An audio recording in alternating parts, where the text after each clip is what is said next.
Bueno, entonces vamos a comenzar con nuestra asignatura de bioquímica. Saludos a todos ustedes. Los tenía no olvidados, pero hemos estado subiendo algunas clases sin exactamente estar en contacto con ustedes. Ya en lo poco que queda del cuatrimestre vamos a tratar de mantenernos más en contacto, porque ustedes saben que esta asignatura tiene algunas de sus complejidades, a pesar de que nos damos todo en su profundidad. Espero que estén bien. De todas maneras, esperemos que también la situación pase para que estemos nuevamente de forma presencial y la situación se normalice. Pero creo que es una de las formas que ustedes tienen ahorita de estar, por lo menos no perder su cuatrimestre y estar comunicados con nosotros.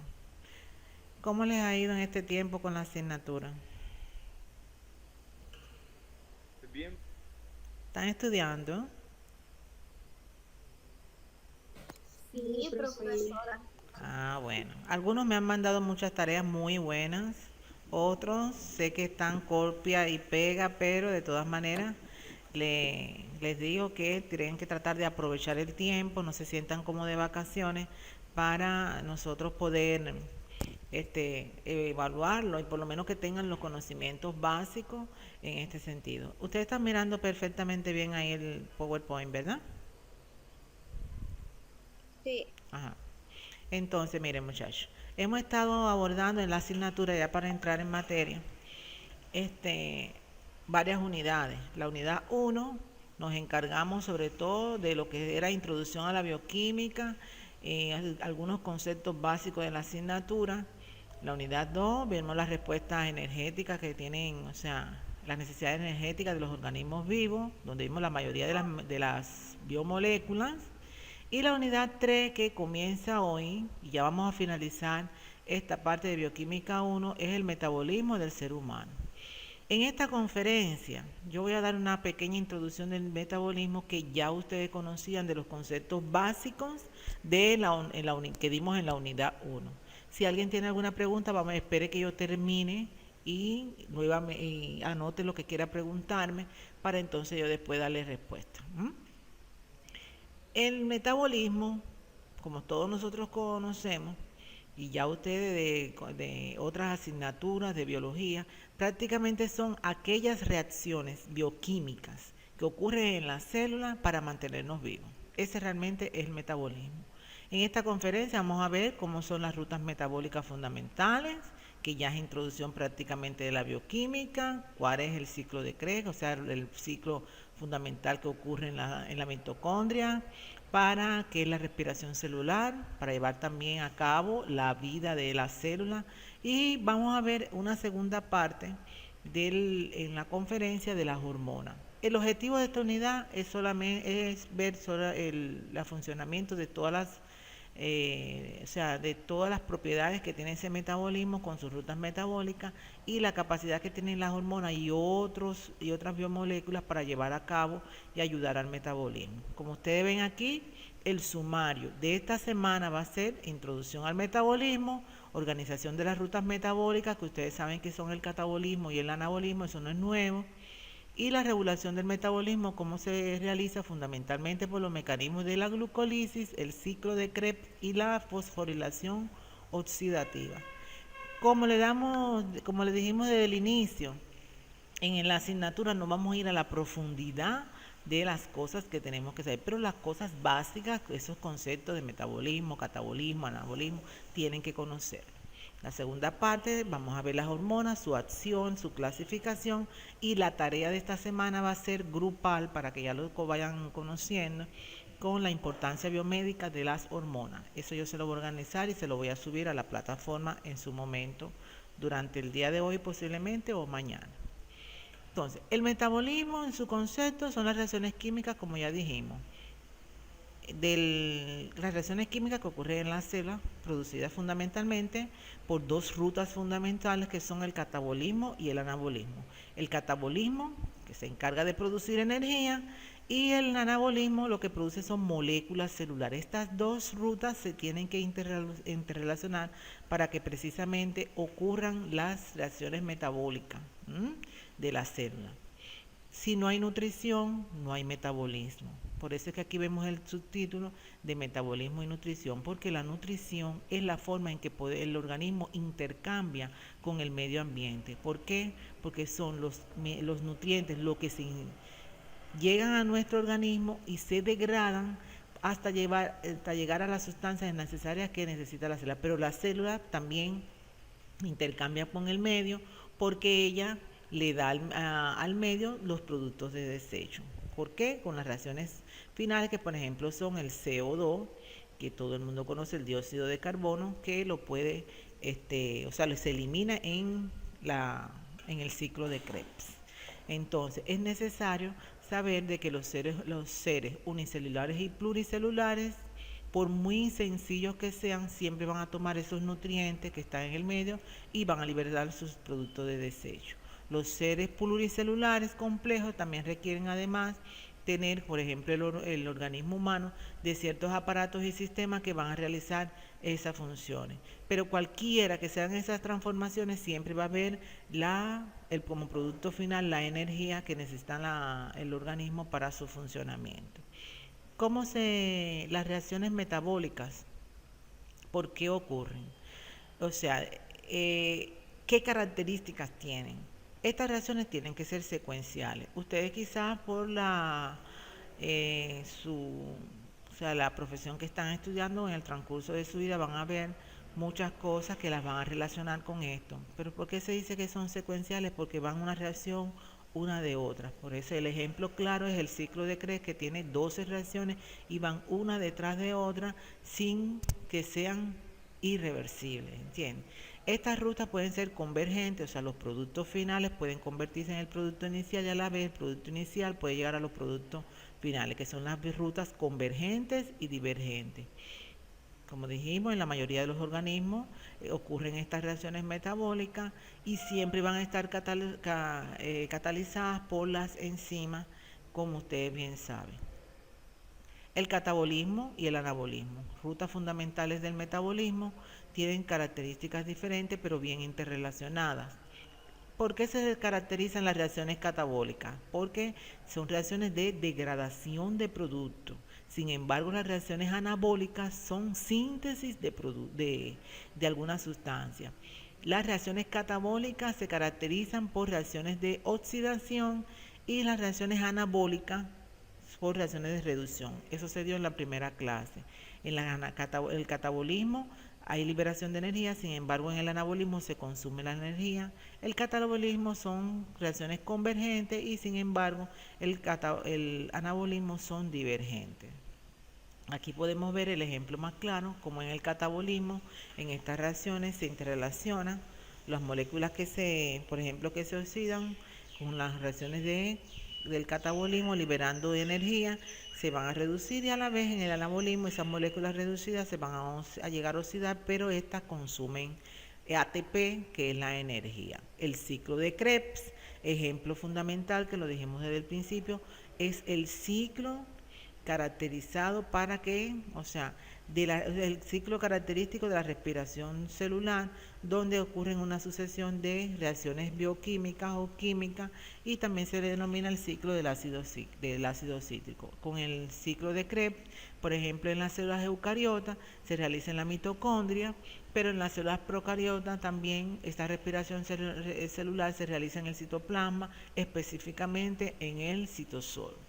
En organismos aeróbicos, el ciclo de Krebs parte de una vía catabólica que realiza la oxidación de los glúcidos, de los ácidos grasos y los aminoácidos. Es decir, que esos glúcidos, ácido graso y aminoácidos, que son las partes de las proteínas que entran a nuestro organismo, se degradan de forma catabólica en el ciclo de Krebs. En esta imagen lo podemos ver, llegando a cada uno a la primera reacción del ciclo de Krebs, que es la acetilcolina. Ejemplo, las proteínas en forma de aminoácidos se van a convertir en ácido pirúvico. El ácido pirúvico llega, se convierte en acetilcoenzima A y la acetilcoenzima A es una de las primeras reacciones del ciclo de Krebs. Lo mismo los glúcidos porque la glucólisis, que es la conversión de la glucosa de 6 carbonos a 3 carbonos que forman entonces el ácido pirúvico, también una de las formas de entrada hasta convertirse a acetilcolina. Sin embargo, los lípidos que se convierten en glicerol y ácidos grasos también llegan al ciclo de Krebs por mediación de la acetilcolina que ustedes ven ahí. Y si se pueden ver en la imagen, esas 3 biomoléculas, proteínas, glúcidos y lípidos, al final entran al ciclo de Krebs por mediación de la acetilcolina.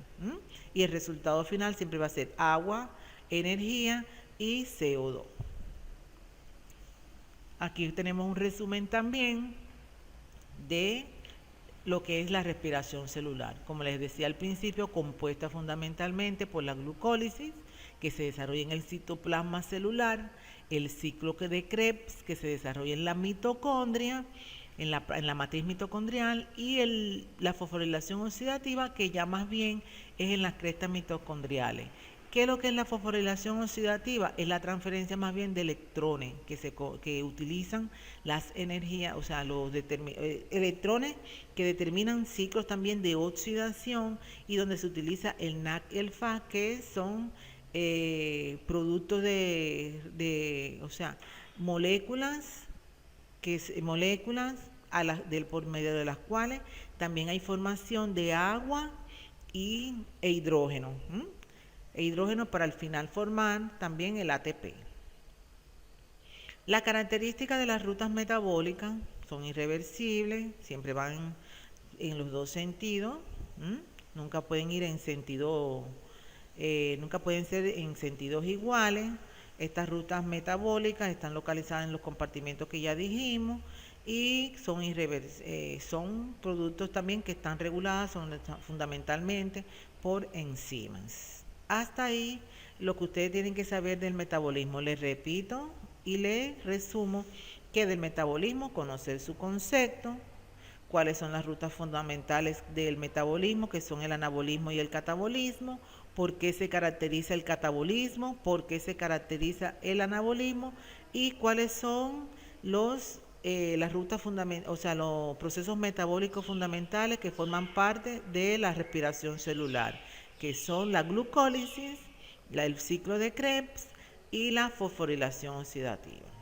Entonces, hasta ahí, muchachos, es lo que tienen que saber del metabolismo. La segunda parte de esta clase corresponde a las hormonas. Las hormonas tampoco es una terminología nueva para ustedes. Las hormonas son los productos finales los productos finales del sistema endocrino, uno de los sistemas que junto con el sistema nervioso son capaces de regular muchas de las funciones de nuestro organismo. El sistema endocrino está formado por muchas glándulas endocrinas, entre glándulas o órganos endocrinos. Se les puede decir por qué, porque son de secreción interna y producen las llamadas hormonas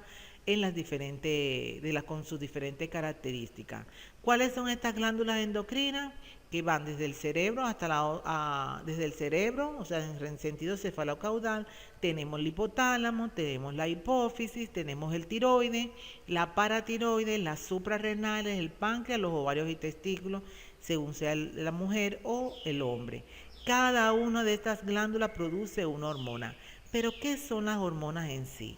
Las hormonas son compuestos químicos secretados en mínimas concentraciones por células específicas, que pueden ser glándulas endocrinas o no, que ejercen sus efectos uniéndose a receptores en la superficie o en el interior de las células en blanco.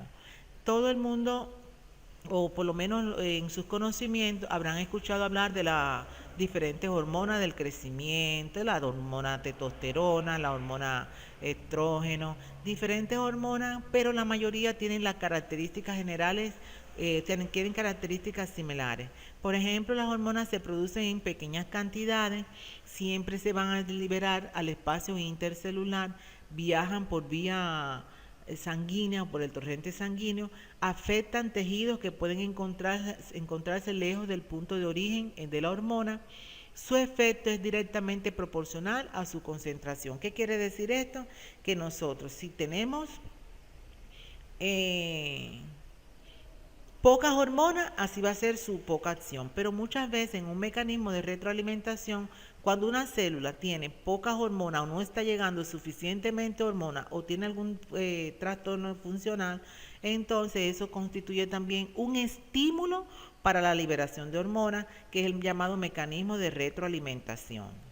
La acción de las hormonas pueden ser, o su modulación, pueden ser de forma generalizada porque actúan sobre todos los órganos y tejidos de modo distinto dependiendo del receptor hormonal, por ejemplo en el caso de la insulina, que es una hormona producida por el páncreas, o de forma localizada, que se libera en todo el torrente sanguíneo, pero actúa en determinado tejido, por ejemplo la colecistoquinina, que es una hormona intestinal. Eso en cuanto a su acción, pero en cuanto a sus funciones, tiene funciones, las funciones hormonales pueden ser muy variadas.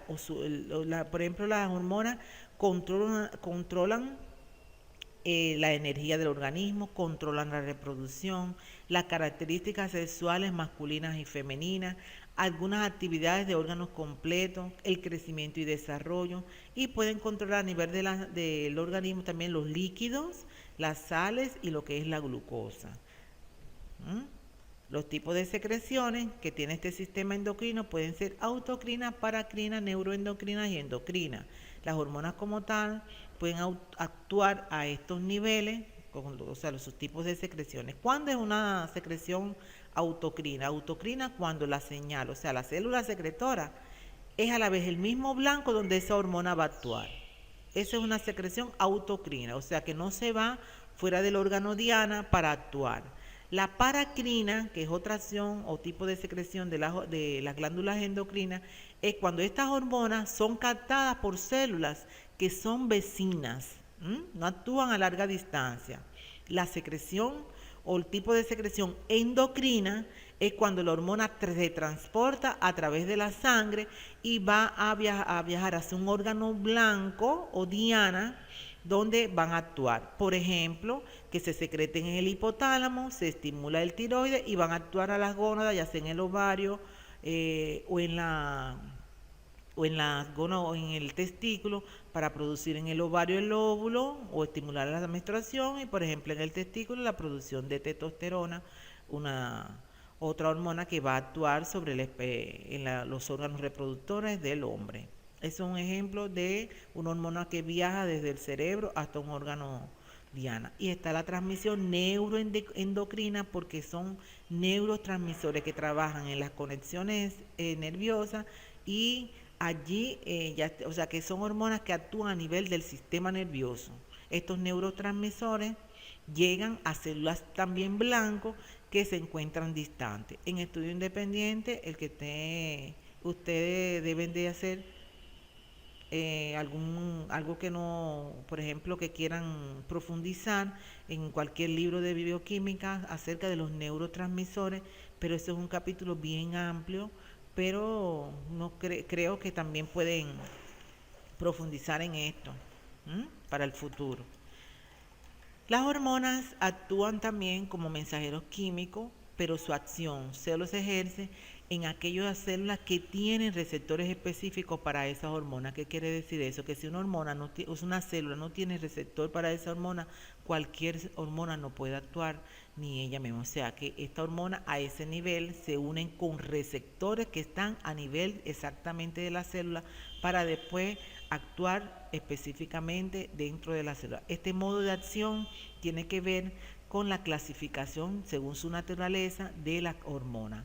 Las hormonas pueden ser liposolubles porque están relacionadas con los lípidos, y pueden ser a la vez hidrosolubles. Su modo de acción en las liposolubles son aquellas hormonas que están difundidas en el torrente sanguíneo, o sea, en el torrente sanguíneo a nivel del líquido intersticial, y se unen a la capa lipídica que está alrededor de la membrana de esa célula. Para entonces unirse a los receptores que están localizados a nivel del citosol, o sea, del citoplasma, por ejemplo, las hormonas esteroideas, o del núcleo de la célula, por ejemplo, las hormonas tiroideas. Y las hormonas hidrosolubles son aquellas que no pueden atravesar las membranas, pero sin embargo los receptores se encuentran en todo lo que es la superficie de la membrana y a ese nivel existe un receptor que es la proteína G. A este nivel de la proteína G actúa una enzima que es la denilciclasa, entonces esta se convierte en ATP o AMP cíclico y se denomina segundo mensajero que amplifica lo que es la señal hormonal. En el caso de estas hormonas hidrosolubles está también una clasificación más bien química, que son las hormonas aminoácidicas, peptídicas, la proteicas y eicosanoides. Pero aquí está, ¿cuáles son estas hormonas peptídicas, aminas, glucoproteínas y esteroideas? Por ejemplo, las peptídicas, ejemplo tenemos las hormonas hipotalámicas, las adenohipofisiarias, la pancreática, la calcitonina, la PTH, que es la pituitaria, y plasmática. Entre las aminas está la médula suprarrenal, las hormonas de la médula suprarrenal, de la glándula tiroides y de la hormona de la glándula pineal. Estas aminas pueden ser de dos tipos, derivadas de tirosina y también derivadas del triptófano. Unas hormonas que tienen una composición de glucoproteína, está la LH, hormona luteinizante, y la hormona FSH, que es la hormona estimulante del folículo. Estas actúan a nivel del ovario en la mujer. Y las hormonas que tienen una composición esteroidea, están las hormonas sexuales, estrógenos, andrógenos y progesterona. Están los corticosteroides adrenales, donde tenemos los mineralocorticoides y los glucocorticoides. Volviendo a las funciones de las hormonas, se plantea de que las hormonas tienen funciones metabólicas, por ejemplo, la hormona antidiurética, la trialnatriurética, la aldosterona, angiotensina, prolactina, regulan lo que es el equilibrio hidrosalino, la paratormona, tirocalcitonina, estradiol, dehidroepiandrosterona, regulan lo que es el sistema esquelético, metabolismo del calcio y el fósforo, y algunos glucocorticoides, la insulina, la hormona del crecimiento, las hormonas tiroideas, somatostatina y glucagón regulan el metabolismo de los glúcidos. Y ustedes pueden ver aquí qué interacción tienen las hormonas ya, o sea, la cantidad de hormonas que se producen. Por ejemplo, vamos atrás del mecanismo de los glúcidos, de los carbohidratos, los glucocorticoides, la insulina, la hormona del crecimiento, tiroideas y somatostatina y glucagón. Sin embargo, en los lípidos, está también, influyen la hormona del crecimiento, lectina, estrógeno, hormonas tiroideas e insulina. O sea que tiene que haber suficiente hormonas para que también se regule el metabolismo de los lípidos, glúcidos y proteínas, que por ejemplo en el caso de las proteínas están los andrógenos, insulina, glucocorticoides, hormonas tiroideas y también la hormona de crecimiento, que tiene una importancia vital en todas las biomoléculas, tanto glúcidos, proteínas como los lípidos. Las hormonas tienen también función reproductiva, que ya habíamos hablado, los estrógenos, andrógenos, progesterona, LH y FSH son sus funciones. ¿Por qué? Porque regulan la fertilización, regulan la implantación del huevo en el caso que ocurra un embarazo, regulan lo que es la diferenciación y proliferación celular, en el caso de la carcinogénesis para evitar el cáncer de próstata, y la inmunidad mediada por células. Esas son funciones reproductivas de las hormonas. Y existe un mecanismo de retroalimentación. Si voy muy rápido, tengo 15 minutos nada más que para esto, estudiantes. El sistema de retroalimentación o feedback negativo hace también, o sea, que el exceso de hormona vaya seguido también en una disminución de su producción. Este mecanismo de retroalimentación negativo sí va a ser un objeto de estudio independiente para ustedes, porque lo voy a dejar de tarea para que sigan investigando por qué cada una de esas hormonas tiene un mecanismo así de retroalimentación. Un ejemplo, en el hipotálamo, que se produce, por ejemplo, la hormona estimulante del tiroides, llega a la hipófisis, se libera la hormona, llega a la tiroides, se libera las hormonas T3 y T4, pero T3 y T4 también van a actuar a nivel de todo el metabolismo. Por ejemplo, estimulan el metabolismo, y cuando hay disminución de estas hormonas T3 y T4 le avisa al hipotálamo a la vez y a la hipófisis, y la hipófisis y el hipotálamo son capaces de liberar nuevamente esas hormonas. Pero así ocurren con cada una de ellas, o sea que cada una de estas hormonas tiene un mecanismo de retroalimentación. Si están disminuyendo, hay una retroalimentación al sistema nervioso, y el sistema nervioso es capaz de segregar esa hormona para que aumente su producción. Hasta ahí la clase, muchachos. La tarea de esta semana va a estar en la plataforma relacionado precisamente con la hormona. Va a ser una tarea grupal. Yo voy a agrupar los grupos, ya les voy a decir cómo van a quedar y ustedes lo van a ver. No los voy a decir, lo van a mirar en su plataforma a qué grupo pertenece cada uno. Y durante la semana también vamos a ir tratando de hacer los foros que estamos, o sea, los foros para que ustedes puedan ir interactuando con alguna pregunta conmigo como profesora y entonces quedemos siempre en una buena interrelación. Entonces, hasta aquí va a ser la clase esta semana. Hay muchas cosas que decir. Díganme en este momento las preguntas que necesitan saber para yo podérselas contestar.